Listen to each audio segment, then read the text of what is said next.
So hey, what is going on, fiends? Your old buddy on vacation, John. Yep, on vacation this week. Haven't taken a vacation in 6-7 years now. Would normally cash them in, but I decided to take one this week. Figured why not? And you peeps are probably going to see a lot more of my you either think I'm handsome or my ugly mug, either or. But you're going to see a lot more of me this week doing gameplays, different things like that, because hey, I get bored easy and I have to keep busy. But anyway, how many of y'all went and watched The Flash this weekend? I didn't, and I refuse to watch this movie, and I want to watch it, I really do, because my favorite Batman is in it, Michael Keaton. Was he the best? That's debatable, but he's my favorite because he was my Batman growing up. So I want to see him don the cowl one more time. Though, I wish it wasn't in the Flash movie, and I wish it was him as a older Bruce Wayne in a Batman Beyond TV series or movie. You know, being the mentor to Terry McGinnis. But the main reason why I won't go watch this movie is because of its star, Mr. Ezra Miller. I know he gets a lot of hate and so on. I'm not one to hate anybody, and I never will, because I'm pretty sure there's a lot of things about me not everybody likes, and there's a lot of things about a lot of people I don't like. But I feel like somewhere along the lines, as this movie got closer and closer to it being released, it almost seemed like Warner and DC just kind of swept under the rug everything this guy did. And I get it, because you're trying to market the movie to make back all the money that you have put into said movie to get it done. So you don't want to do a smear campaign on your own movie. That would be stupid. You know, I get that. But it's almost like they're trying to forget what this guy did. Dude, he attacked people in public. I know over here in Hawaii, he's lucky to probably be alive because of how he acted over on Big Island. Just showing his ass. There's allegations of him possibly grooming a minor, stealing from people, you name it. This kid ran the gambit on super fucked up shit you can do. So it came down the pipe in the news this weekend that the movie kind of underperformed in its opening weekend. Basically bombed. And I was not surprised. Not surprised at all. Really wasn't. Because though they may be forgetting about all the things that this person did, we the public haven't. We haven't. And I'm not saying that Ezra Miller can never redeem himself in the eyes of the public. Everybody deserves a second chance. But I don't think, how long has it been since all of his shit pretty much imploded? What, a year? So in a year, he has completely fixed himself and rehabilitated himself. I call bullshit. There's no way. And I just feel like he's getting a pass because he's a celebrity. Like a lot of celebrities do. And it's wrong.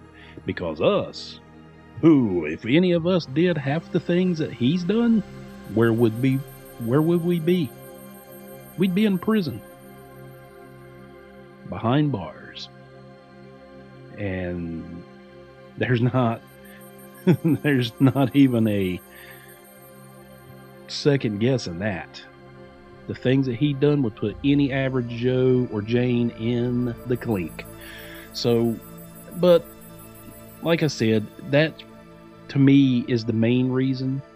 But with DC's track record of their movies, it probably didn't have a very strong story. Character development probably wasn't all that great. I mean, my God, we got 2 versions of Justice League, for Christ's sake. And that there also probably hurt the film as well, because I liked the Snyder Cut. I did. But it weren't no Avengers from 2011. That's for sure. So here's another thing for me, and maybe you all don't agree, and that's totally fine. But I feel like we already had a Flash. We did. Grant Gustin. I get he's hung it up. No longer the Scarlet Speedster anymore. But when Justice League was coming around to being made and being put out in the theaters and all that, he was already there. He already knew how the character was supposed to be portrayed. He knew all the ins and outs, but DC didn't want to pull the trigger because they have this mindset of, we live in a multiverse, so we have different multiverses of Earth 95 and 2 and Earth -0 and all this other shit.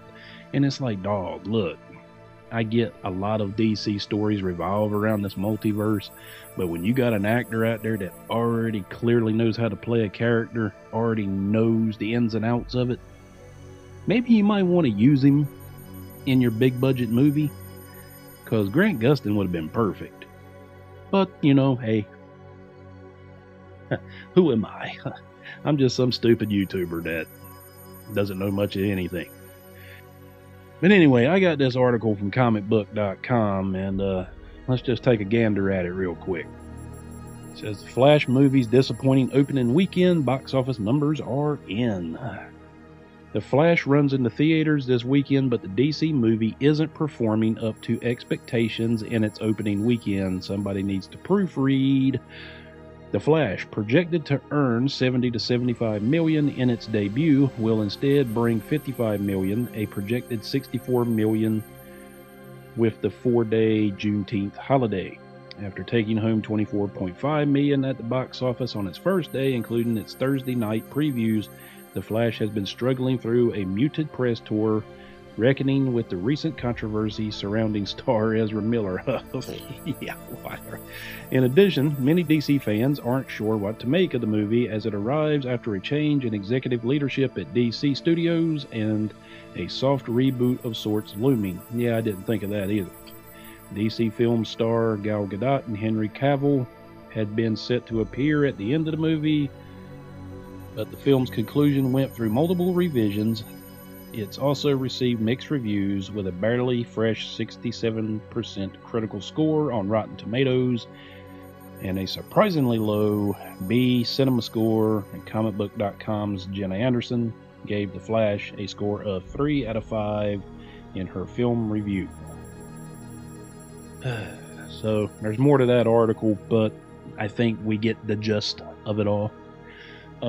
Yeah, I didn't think about that James Gunn taking over was probably going to affect it as well. And the multiple reshoots that they did for the ending because of Cavill and Gadot and that whole thing surrounding them. So yeah, you know, there's many variables, many negative variables here that we can point to, like, you know, just, oh shit, just constantly almost knock my head off. But, you know, I just feel, me personally, that Ezra Miller's BS is the main reason why this movie is underperforming. But you guys, you know, you all let me know down here in the comments below. If you went and watched it and you liked it, hey, I want to know about it. If you went and watched it and you hated it, I want to know about that too. And also let me know how you feel. Do you agree with me? Do you disagree with me? It's okay. Also too, if you haven't subscribed to the channel and you like any of our content, would you please hit that little subscribe button down there? It costs you nothing, but it makes me happy. Also, too, could you Hadouken that notification bell and give us a thumbs up? And as always, it's been your old buddy John, Vacation John, and I'll see you again next time. Ew.